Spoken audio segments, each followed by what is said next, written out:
बारिश का मौसम अपने साथ ग्रीनरी लेके आता है। बारिश के मौसम में नमी और जो उमस होती है वो इतनी ज्यादा होती है कि प्लांट की ग्रोथ बहुत अच्छी हो जाती है। यहाँ तक कि अगर हम बीज से कोई भी पौधा लगाना चाहते हैं तो जो बीज से पौधा लगा रहे हैं वो भी बहुत अच्छे से ग्रो कर जाता है। विंटर्स में लगने वाली जो सब्जियां होती हैं उनके बीजों को भी अभी से रोप दिया जाता है, अभी से ग्रो कर दिया जाता है। तो इस वीडियो में मैं आपको बताऊंगी कि बारिश के मौसम में अपने बगीचे की, अपने गार्डन की देखभाल कैसे करें। हाय गाइस, मैं अपूर्वा कौशिक गार्डन गपशप में आपका वेलकम करती हूँ। हमें सबसे पहले ध्यान ये रखना होगा कि जब भी हम बारिश के मौसम में अपने प्लांट्स को टेक केयर करते हैं, हर चीज का ध्यान रखते हैं, तो उसमें आपको एक चीज ये ध्यान रखनी होगी कि किसी भी प्लांट के अंदर कलियां खिल रही हैं और कलियां पूरी तरीके से मुरझा भी गई हैं, या आपके जो फूल हैं प्लांट के अंदर वो अच्छे तरीके से प्रॉपर्ली खिल नहीं रहे हैं, तो आपको क्या करना होगा, आप उसको ट्रिम कर दीजिए। ट्रिम करने से दो चीजें होंगी। एक चीज तो ये कि प्लांट की जो एज है वो बढ़ जाएगी, दूसरा और भी कलियां खिलेंगी। नेक्स्ट आपको इस चीज का ध्यान रखना होगा कि प्लांट्स के अंदर वाटर का अरेंजमेंट अच्छा होना चाहिए। वैसे तो हम जानते हैं कि जो बारिश का पानी है वो एक तरीके से संजीवनी का काम करता है हमारे प्लांट्स में, उनकी ग्रोथ के लिए और नई नई सीडलिंग्स को ग्रो करने के लिए। तो जो ये पानी है, बारिश का जो पानी है, अगर ये लगातार हमारे प्लांटर में मतलब हम डलता रहेगा डेली बेसिस पे, जैसे बारिश आजकल डेली ही हो रही है, तो जैसे ही प्लांटर्स में हमारे जो प्लांट के अंदर, सॉइल के अंदर जो भी इंपॉर्टेंट न्यूट्रिशन वैल्यूज हैं, वो सारी की सारी वैल्यूज, जो भी जितने भी न्यूट्रिशन होगा वो पानी के साथ बह के बाहर आ जाएगा। आपको ये चीज जरूर ध्यान रखनी है कि प्लांटर के अंदर जो ड्रेनेज होल है, यानी कि जो निकासी है, वो बहुत अच्छी होनी चाहिए। यानी कि जैसे ही पानी अगर अंदर जाए तो नीचे से ड्रेन आउट हो जाए। अब बारी आती है मिट्टी की। देखिए, मिट्टी जो होती है वो बहुत ज्यादा इंपॉर्टेंट होती है प्लांट को ग्रो करने के लिए। तो प्लांट को ग्रो करने के लिए अपनी मिट्टी को बहुत ज्यादा हाईली न्यूट्रिएंट रिच बनाइए।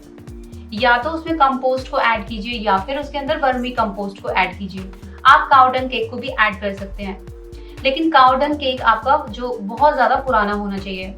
काउ डंग केक या वर्मी कंपोस्टिंग या फिर कंपोस्ट को ऐड करने से आपकी जो न्यूट्रिएंट्स जो होते हैं प्लांट्स को, जो जरूरी होते हैं, वो सारे मिल जाते हैं। जैसे ही आप सॉइल के अंदर ऐड करेंगे तो वैसे ही थोड़े टाइम बाद धीरे धीरे, अगर कंपोस्ट डालते हैं तो धीरे धीरे वो डिकम्पोज होगा, और डिकम्पोज होने पर जो भी न्यूट्रिएंट्स हैं वो हमारे प्लांट्स को मिल जाएंगे। इसी तरीके से वर्मी कंपोस्ट की अगर मैं बात करूं तो वर्मी कंपोस्ट एक मैन्योर है, एक फर्टिलाइजर है। तो फर्टिलाइजर अपना वर्क जल्दी से करना शुरू कर देता है, उसको डिकम्पोज होने में भी इतना टाइम नहीं लगता और वो डिकम्पोज ऑलरेडी पहले से हुआ होता है। तो वर्मी कंपोस्ट का अगर आप यूज करते हैं तो बेस्ट आपको रिजल्ट देखने के लिए मिलेगा। अब सबसे इम्पोर्टेंट बात है कि और इसके अलावा हम क्या कर सकते हैं, गुड़ाई करना। जैसे ही आपको लगे कि आपके प्लांटर की जो मिट्टी है वो पूरी तरीके से सूख चुकी है तो आप गुड़ाई करना शुरू कर दीजिए।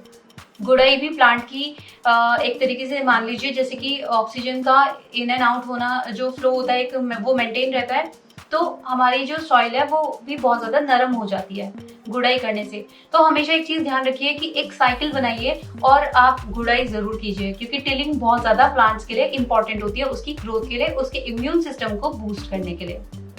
अब मैं बात करूंगी फर्टिलाइजर के बारे में।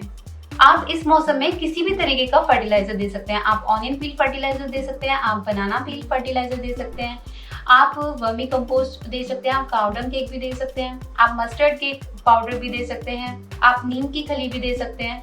ऐसे तमाम तरीके के बहुत सारे फर्टिलाइजर्स हैं, वो आप अपने प्लांट को दे सकते हैं, क्योंकि जो स्प्रिंग सीजन होता है वो प्लांट के लिए ग्रोइंग सीजन होता है। तो इस सीजन में अगर आप प्लांट्स को फीड कराते हैं बहुत अच्छे न्यूट्रिएंट्स वैल्यूज को, तो डेफिनेटली प्लांट की ग्रोथ तो बढ़ती ही है, और साथ ही के साथ जितने भी फूल वाले या जो फ्रूटिंग वाले प्लांट्स होते हैं उनमें बहुत सारे कलियां और या फिर बहुत सारे फ्रूट्स आते हैं। आपको बस 5-6 चीजों का ध्यान रखना है।